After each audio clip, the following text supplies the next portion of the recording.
Hello friend, नमस्कार। स्वागत है आपका इस वीडियो पे। आज की इस वीडियो में बहुत ही इंपॉर्टेंट टॉपिक कवर करने वाले हैं जो आपके एग्जाम के लिए तो बहुत ही इंपॉर्टेंट है। ये आपका पांचवा लेक्चर है। इसके पहले 4 लेक्चर कंप्लीट किए जा चुके हैं जिसमें आपके सिलेबस को डिटेल्ड कवर किया गया है। तो वीडियो आपको प्लेलिस्ट में मिल जाएगा। आज के इस वीडियो पे हम कवर करेंगे ऑपरेटिंग सिस्टम जो आपके सिलेबस में दिया गया है। बट ऑपरेटिंग सिस्टम होता है पार्ट सॉफ्टवेयर का, तो पूरा सॉफ्टवेयर हम पढ़ने वाले हैं इस वीडियो पे। क्यों? क्योंकि न्यू एग्जाम पैटर्न आपने देखा होगा, चीज़ें बहुत डीप से पूछ रहा है, तो कहीं से भी क्वेश्चन आ सकता है। तो पहले से ही प्रिपेयर करके जाएं, तो इससे अच्छा कुछ नहीं, जिससे आपको एग्जाम देते समय प्रॉब्लम ना हो। तो चलिए स्टार्ट करते हैं। बट स्टार्ट करने के पहले सो सॉरी कि आपका 2-3 दिनों से कंटिन्यू नहीं हो पाया आपका lecture due to health issue कारण नहीं हो पा रहा था। बट आगे आपकी चीज़ें कंटिन्यू की जाएंगी और आपके सिलेबस को एग्जाम के पहले ही कंप्लीट करा दिया जाएगा। तो सो सॉरी फॉर दैट। अब स्टार्ट करते हैं सॉफ्टवेयर। तो सॉफ्टवेयर क्या होता है? सॉफ्टवेयर होता है आपका कलेक्शन ऑफ प्रोग्राम्स, मीन्स बहुत सारे प्रोग्राम्स को मिला के बनता है सॉफ्टवेयर। और प्रोग्राम क्या होता है? Set of instructions. इस चीज़ को आप ध्यान रखिए। अब सॉफ्टवेयर बनाने के दो पर्पज होते हैं अपने। फर्स्ट तो आपका जो भी कंप्यूटर या फिर सिस्टम वो स्मूथली रन करे, और सेकंड है अपना कोई भी जो यूजर पर्पज होता है उसको फुलफिल करें। जैसे किसी को पीपीटी बनाना है, किसी को इमेज एडिट करना है, कुछ भी पर्पज आपका हो सकता है। मेनली दो ही पर्पज हैं सॉफ्टवेयर बनाने के। तो उसी के हिसाब से आपको क्लासीफाई करते हैं सॉफ्टवेयर को दो तरीके से क्लासीफाइड करते हैं। First is system software, second is application software. तो सिस्टम सॉफ्टवेयर क्या करेगा? सिस्टम सॉफ्टवेयर आपके सिस्टम को स्मूथली रन करेगा जिससे आपको सो सॉरी जिससे आपको आपका जो भी पर्पज जब आप कर रहे हो, जो भी काम कर रहे हो, उस समय आपको प्रॉब्लम ना हो। बैक एंड में ये वर्क करता है आपका सिस्टम सॉफ्टवेयर, आप कह सकते हो। अब जैसे आपको एक एग्जांपल देता हूँ। आप पावर ऑन करते हो, पावर ऑन करने के बाद जो भी पूछ जो भी पीछे पूरी बूटिंग की प्रोसेस होती है। अभी हम लोग ने पढ़ा था इसके पहले लेक्चर में भी, पावर ऑन करने के बाद क्या होता है? BIOS एक्टिव होता है, फिर पावर ऑन सेल्फ टेस्ट होता है। ये सब प्रोसेस कौन कराता है? ये सब कराता है आपका सिस्टम सॉफ्टवेयर। इसमें तो हम कोई इंस्ट्रक्शन नहीं देते हैं, सिर्फ ऑन करते हैं। तो ये जो भी सॉफ्टवेयर होता है वो कहलाता है सिस्टम सॉफ्टवेयर। अब बूटिंग हो गई, इसके बाद मैंने फिर MS PPT खोल के PPT बनाना स्टार्ट किया।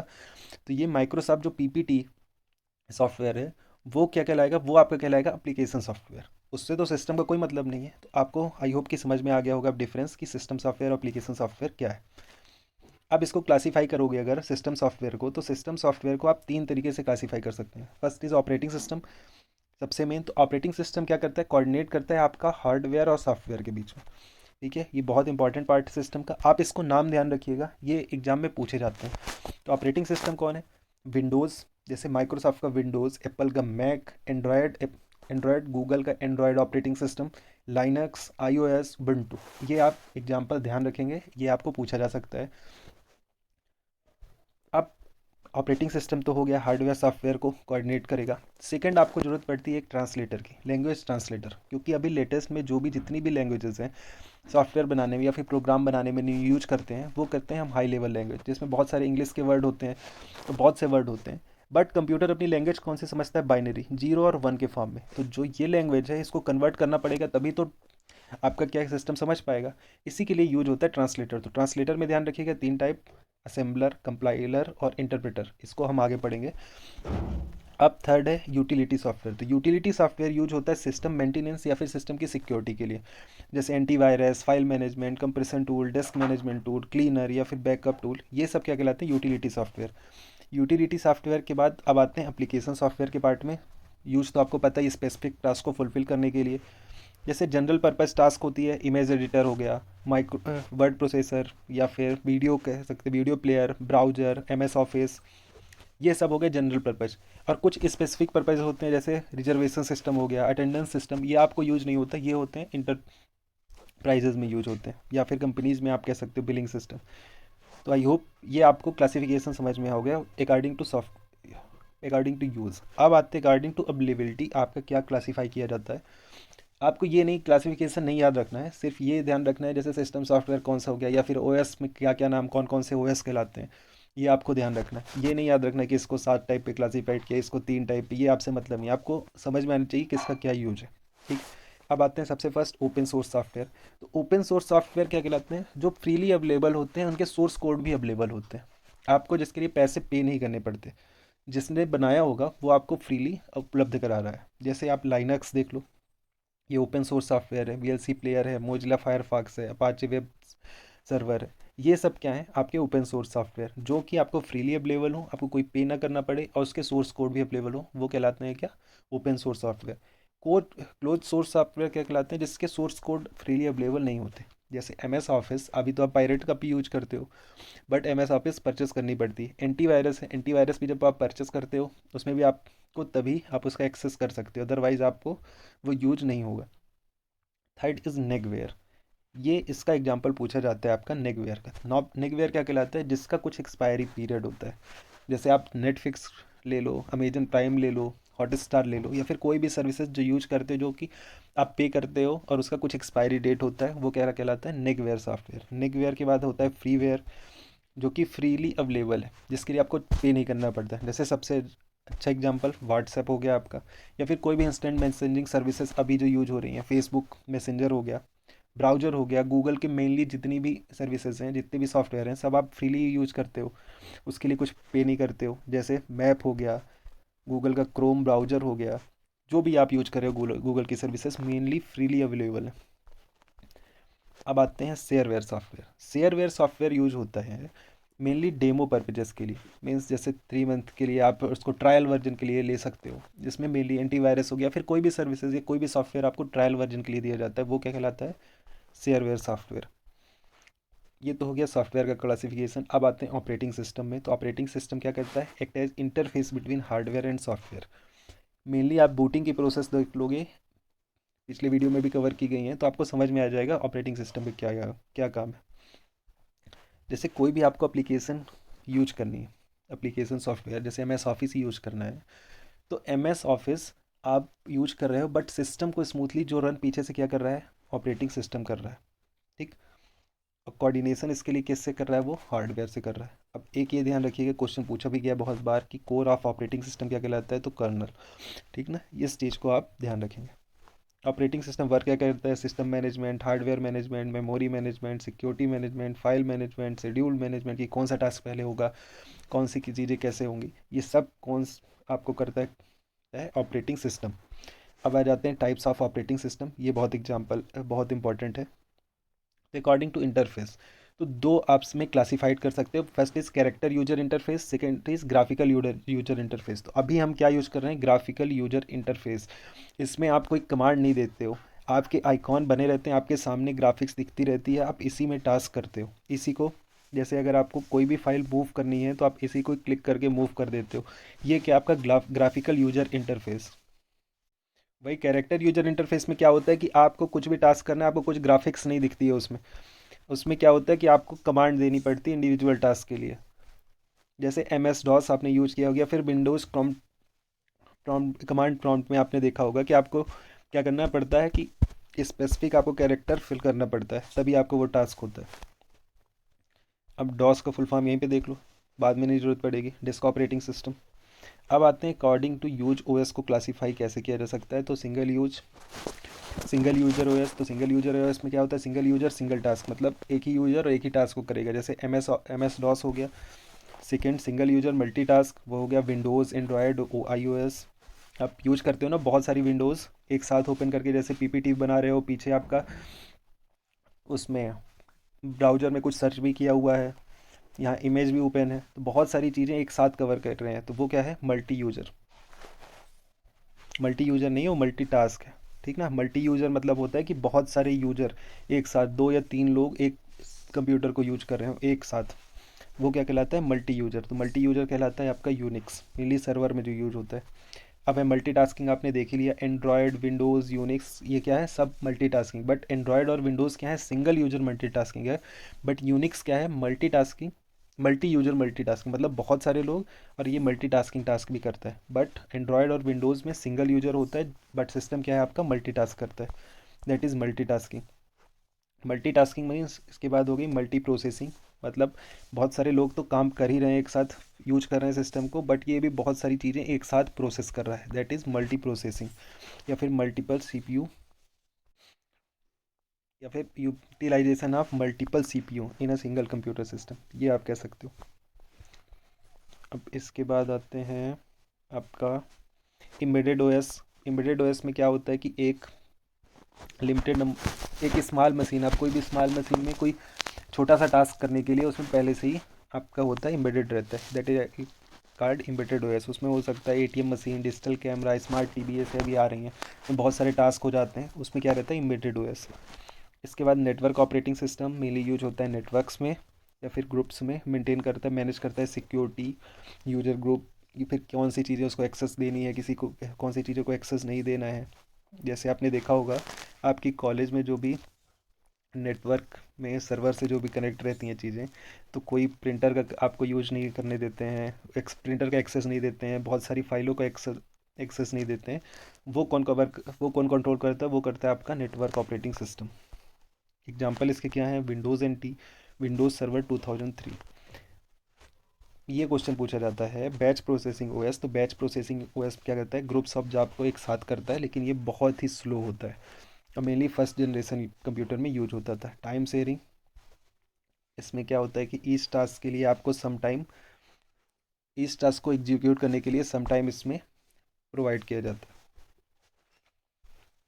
अब आ गया, इसके एग्जांपल देख सकते हैं, जैसे एटीएम मशीन, आपने जैसे ही एटीएम मशीन यूज की होगी, देखा होगा 5 या 10 मिनट बाद अगर आप कुछ फंक्शन नहीं करते हो तो वो क्या हो जाती है, अपने से आपका लॉग आउट कर देता है। तो वो क्या कहलाता है, आपका टाइम शेयरिंग ओएस। और क्वांटम क्या कहलाता है, कि जो आपको टाइम दिया जाता है उस टास्क को एग्जीक्यूट करने के लिए, दैट इज़ कॉल्ड क्वांटम। तो टाइम शेयरिंग आप ध्यान रखना, एटीएम मशीन से आप ध्यान रखोगे। या फिर IRCTC में रिजर्वेशन करते हो तो उसमें भी टाइम का आपका रहता है। इसके बाद रियल टाइम ऑपरेटिंग सिस्टम, जो है कि real time means real time में ऑब्जर्व करता है, मेनली यूज होता है जैसे आपके साइंटिफिक पर्पज़ के लिए भी, एयरलाइन ट्रैफिक कंट्रोल सिस्टम में भी, कमांड कंट्रोल सिस्टम में भी।